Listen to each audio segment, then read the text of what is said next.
नारी अगर पति का नाम लेती है तो उसकी आयु तिल भर की क्षीण होती चली जाती है। कितना?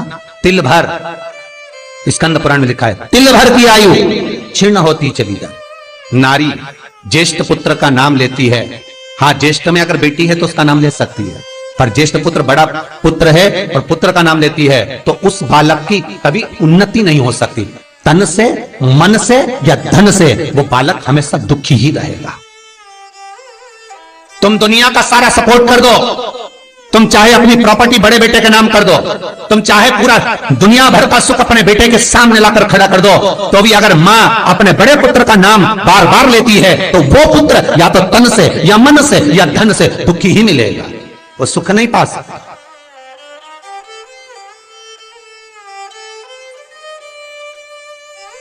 और जिन जिन के घर में बड़ा पुत्र हो और बड़े पुत्र का नाम आप माताएं लेती हो तो उसकी दशा जरूर देख लेना एक बार। हो कथा गलत नहीं कह सकती, स्कंद पुराण कभी गलत नहीं जा सकती। आपके घर में भी अगर बड़ा पुत्र हो और पुत्र का नाम अगर आप ले रहे हो, हाँ ये जरूर है, अगर बेटी बड़ी और उसके बाद पुत्र बड़ा है तो वो ज्येष्ठ नहीं माना जाएगा। ध्यान रखना, ज्येष्ठ का मतलब होता है सबसे बड़ा पुत्र, उसके बाद सारे बच्चों का जन्म हुआ। क्योंकि बेटी अगर जन्म ले ली पहले फिर बेटा हुआ तो बेटी ज्येष्ठ कहलाएगी, है बेटा नहीं कहलाएगा। अगर पहला ज्येष्ठ पुत्र है तो मां सारी प्रॉपर्टी दे दे, सारा वैभव दे दे, मां सारा दौलत दे दे, मां उसके ऊपर सर्वस्व निछावर कर दे, पर अगर बेटे का नाम माता बार बार लेती है तो उस बेटे की उन्नति तरक्की नहीं हो सकती, उसको जीवन में सुख नहीं मिल सकता, कुछ ना कुछ चीज से वो दुखी रहेगा। चाहे वो बच्चों से रहे, पत्नी से रहे, परिवार से रहे, कुटुंब से रहे, व्यापार में रहे, व्यवसाय में रहे, ऑफिस में रहे, चाहे अपने शरीर से रहे, पर दुख तो उसके भाग्य में थोड़ा लिखा ही रहे। और जो चीज वेद व्यास जी ने वर्णन कर दी महाराज, उसका प्रमाण आप खुद भी अपने घर में देखो कि सही है कि गलत है। जिस जिस घर में बड़ा पुत्र हो और मां उसका नाम बार बार लेती हो, बार बार लेती हो, उस पुत्र की दशा देखिएगा आप।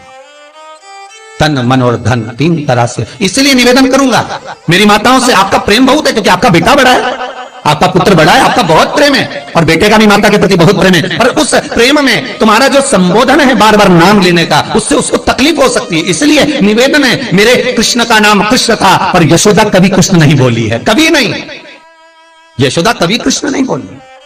कनुआ कहती थी आपके बेटे का नाम कुछ भी आप उसको नाम से मत पुकारो, उसका नाम चेंज कर दो, थोड़ा सा बदल दो, आप उस नाम से उसको पुकारना पड़ा।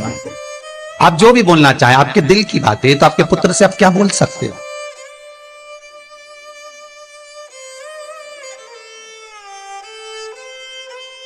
मेरी कौशल्या मैया राम को केवल राम ही कहती थी।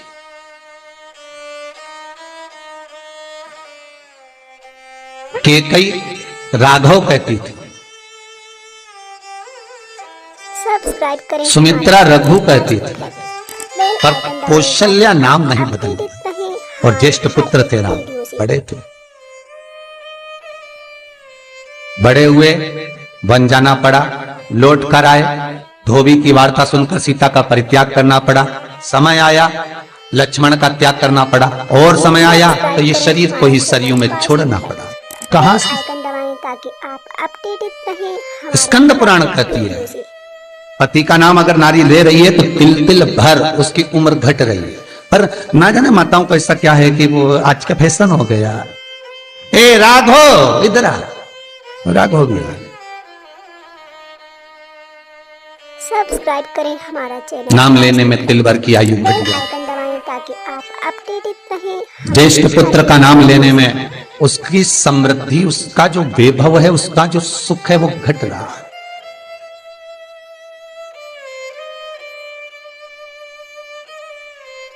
तीसरा, जिस गुरु से गुरु मंत्र लिया है, गुरु दीक्षा ली है, जिस गुरु से आपने गुरु मंत्र का स्मरण किया है, जिस गुरु से आपने गुरु मुख हुए हैं, जिस गुरु से आपने गुरु मंत्र लिया है, आपने अगर मंत्र ले लिया, चार जगह पर बात निकले, कोई पूछ भी ले कि आपने गुरु मंत्र किससे लिया, तो बता दो भैया हम तो वहां गए थे, वहां का जो गुरु जी है उनसे हमने गुरु मंत्र लिया, वही हमारे गुरु है।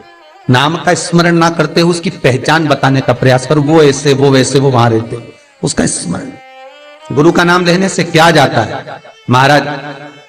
शास्त्र कहता है गुरु जिसने मंत्र दिया उसका नाम मत लो, गुरु ने जो मंत्र दिया उसका नाम लो। बहुत ध्यान देना महाराज। दुनिया के लोग गुरु का नाम लेकर बैठे हैं, उन गुरु जी से मंत्र लिया था तो उन्हीं का नाम लिया जाए, श्री ये मान जी ये मान जी। अरे क्या नाम लेना, क्या नाम ले? हमें गुरु का नाम नहीं याद करना, हमें गुरु मंत्र याद करना। जो गुरु ने मंत्र दिया उसका स्मरण कर। क्या होता है? स्कंद पुराण कहती है जब माला जपने के लिए बैठते हैं तो गुरु का श्री विग्रह तुम्हारे सामने होना चाहिए कि हमने उन गुरु जी से मंत्र लिया है, और गुरु का नाम नहीं। गुरु मंत्र लेते समय गुरु का विग्रह सामने हो और मंत्र जो गुरु ने दिया है उसका स्मरण, सब्सक्राइब करें, उसका स्मरण। बेल आइकन दबाएं। हम बार बार अगर गुरु के नाम का स्मरण करते हैं, वीडियो से हम बार बार गुरु का नाम लेते हैं, जिस गुरु से मंत्र लिया उसका नाम अगर हम बार बार ले रहे हैं तो हमारे घर में महाराज शांति टिकती नहीं है। थोड़ा सा क्रोध क्लेश थोड़ा बड़ा रहता है। अगर तुम्हारे परिवार में तुम्हारे घर में कोई किसी की निंदा करता हो तो कह देना भैया हमको 24 तरह के नरक में नहीं जाना, तू चुपचाप हो जा। बिल्कुल चुप। 94 नरक में से 24 नरक निंदा के, वीडियो से केवल निंदा सुनना, और निंदा करने वाला तो केवल 4 नरक में गिरता है। क्यों 4 नरक में गिरता है? तो पूछा निंदा करने वाले को ज्यादा पाप लगना चाहिए, नहीं उसको कम लगता है। तो कम क्यों लगता है? तो अग्नि पुराण में लिखा कि निंदा करने वाला को 4 नरक का भोग इसलिए भुगताया जाता है क्योंकि जिसकी वो निंदा करता है उसके सारे पाप धोता है। मतलब आप किसी की निंदा कर रहे हो तो उसके पाप धुल रहे हैं। किसके? जिसकी निंदा हो रही है। तो वो निंदा करने वाले को तो भगवान ने इसलिए पैदा करा क्योंकि तू पाप धोएगा, तो इसलिए उसको 4 नरक, और जो सुन रहा है अरे बोलो तो जम के, उसको 24 नरक। सब्सक्राइब करें हमारा पूरा 100% पाप कर्म तुम्हारे होंगे। ताकि आप अपडेट उसको तो कम ही लगा जिसने करी, वीडियो से और जो सुन रहा है उसको ज्यादा लगा। निवेदन करूंगा जिसकी किडनी गड़बड़ हो गई हो, जिसका लीवर गड़बड़ हो गया हो, जिसको डायलिसिस चल रहा हो और छूट नहीं रहा हो, बैकुंठ चतुर्दशी के दिन बेल आइकन दबाएं ताकि आप नदी के घाट पर, नदी तालाब सरोवर कुआं बावड़ी जो हो उसके तट पर 14 दीप लगाकर, पीपल के पत्ते पर शहद डालकर और उसमें एक काली मिर्ची शंकर जी का नाम डालकर बोलकर उसमें चढ़ा दें। उसी पत्ते की काली मिर्ची थोड़ा सा शहद घाट पर डाल दें और उस पत्ते को घर पर लेकर आ जाए। जिसको डॉक्टर ने कह दिया डायलिसिस होगा, किडनी लीवर गड़बड़ हो रहे हैं, बैकुंठ चतुर्दशी के दिन रात्रि को 14 दीप लगाकर जब घाट से आए, जिस व्यक्ति को रोग है बीमारी है उसको वो पत्ते समेत चटा देगा। हमारे हर एक वीडियो से और फिर जाकर आप 8 दिन 10 दिन बाद जांच करवाओ, आपको उसका फल प्राप्त हो जाए। और विश्वास रखकर, क्योंकि हरि और हर मिलन कोई साधारण नहीं है। बैकुंठ चतुर्दशी का हिंदू धर्म का एक एक त्योहार जो हमारे भगवान शिव ने निर्मित किया है। शंकर ने जिन वारों को बनाया, त्योहारों को बनाया, तिथियों को बनाया, घड़ी और पल बनाए, शिव महापुराण में सब लिखा है कि एक एक पल, एक एक घड़ी, एक एक तीर्थ का एक एक स्मरण जो करा गया है हमारे यहाँ त्योहारों का, तिथियों का, वारों का, नक्षत्रों का, ये शंकर ने करा। ये कोई सहज नहीं बना,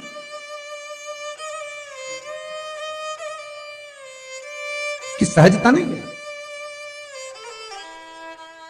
श्री शिवाय नमस्तुभ्यं, श्री शिवाय नमस्तुभ्यं, सब्सक्राइब करें हमारा श्री चैनल शिवाय।